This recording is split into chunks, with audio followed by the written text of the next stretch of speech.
March was a pretty rough reading month for me. I had a lot going on in my life and my reading really suffered because of it. I also think that maybe I wasn't in the best headspace for some of the books that I picked up, but I was forcing my way through them. So that definitely affected my enjoyment of those books. I finished 6 books. Of those 6 books, my average star rating was 2.75 stars. So not great. And I think it really reflects how I felt about my reading for the month because I didn't feel great about my reading in general. I will say that I was kind of on a binge of a specific genre, so that affected a lot of my reading for this month. And you'll hear more about that in a vlog that I'm going to be doing, because some of the books I won't actually be going into detail on because I am doing a vlog about reading in this genre. Now let's talk about the statistics of those 6 books. I already said my average star rating. I read all of the books on audio, which again may have been a bad choice considering all of the factors. The authors themselves are actually mainly from Australia and the United States. So I read 2 Australian authors, and then the other 4 all come from the United States. That's all the statistics that I really had for this month. There were some books that had queer themes in them, but I don't know that the authors themselves identify that way, so I didn't officially label any of them under that term for my statistics for this month. Now let's talk about the books themselves. First, I'm going to briefly mention the 3 books that I am including in a longer vlog. I'm just going to say their titles, their authors, and my star rating, because in the vlog there will be much more detail about these books. So the first one is Everyone in My Family Has Killed Someone by Benjamin Stevenson. I gave this one 4 stars.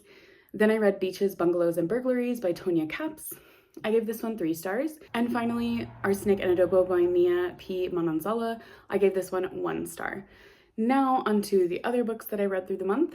The first one was 6 Truths and a Lie by Ream Shukairy, and this is a young adult, not really a thriller, but kind of a thriller. I would say more like mystery.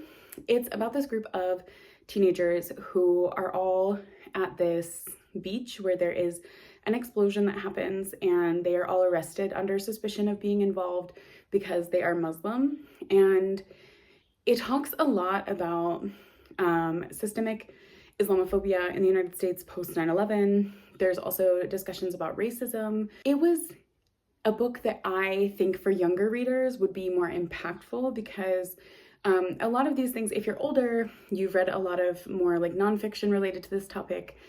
I think there's more nuance to be found in nonfiction.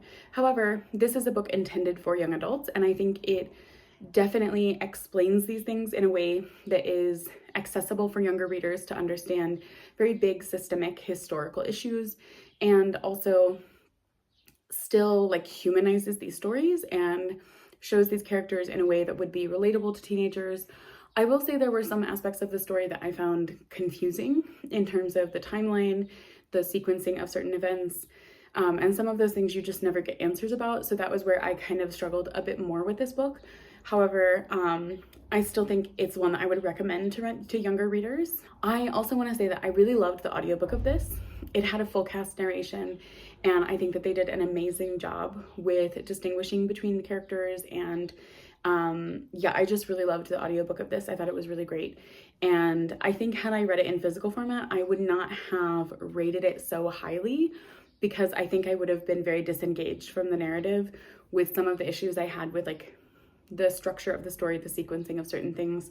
But I really felt like the characters in this just absolutely came to life. And I read Once There Were Wolves by Charlotte McConaghy or McConaghy.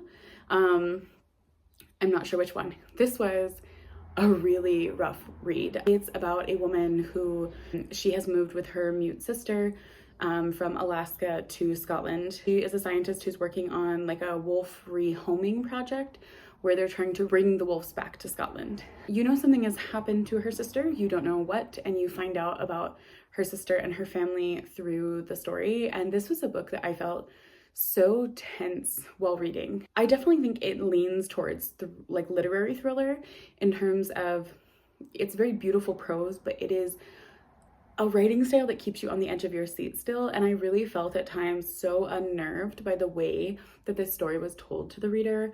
It's very gripping, and I think this book offered a lot of really interesting reflections on environmentalism, human nature, these animalistic natures that we see not only in animals but also in humans, and dissecting like where those overlap.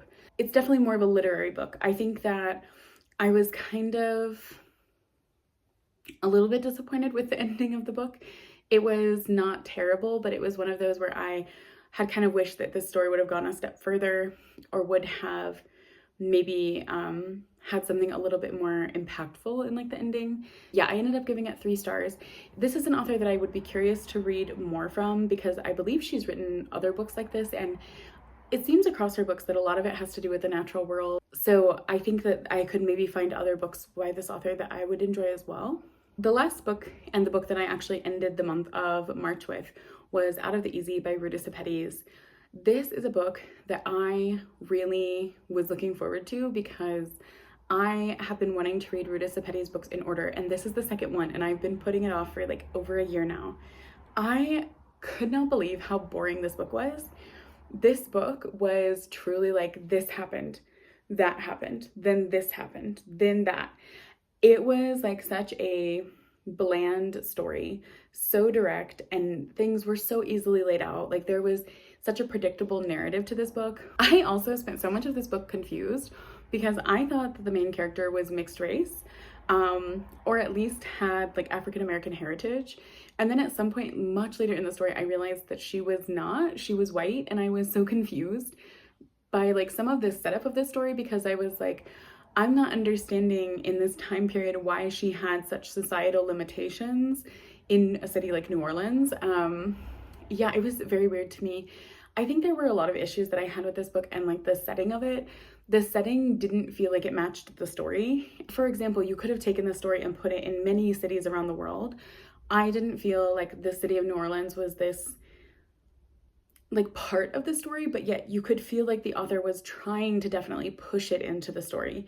It just felt unnatural, and maybe that's because it didn't fit the cast of characters that she was writing about. Yeah, I gave it 2 stars. I will still continue on with her other books. This one really felt like a fluke though, because this is her only book, to my knowledge, that she has written like outside of a conflict, like a historical period of time where there's more references and more details in general, like other scholarly writings or other like fiction or nonfiction books. This one is just kind of like a random one-off occurrence. Overall, not a great reading month.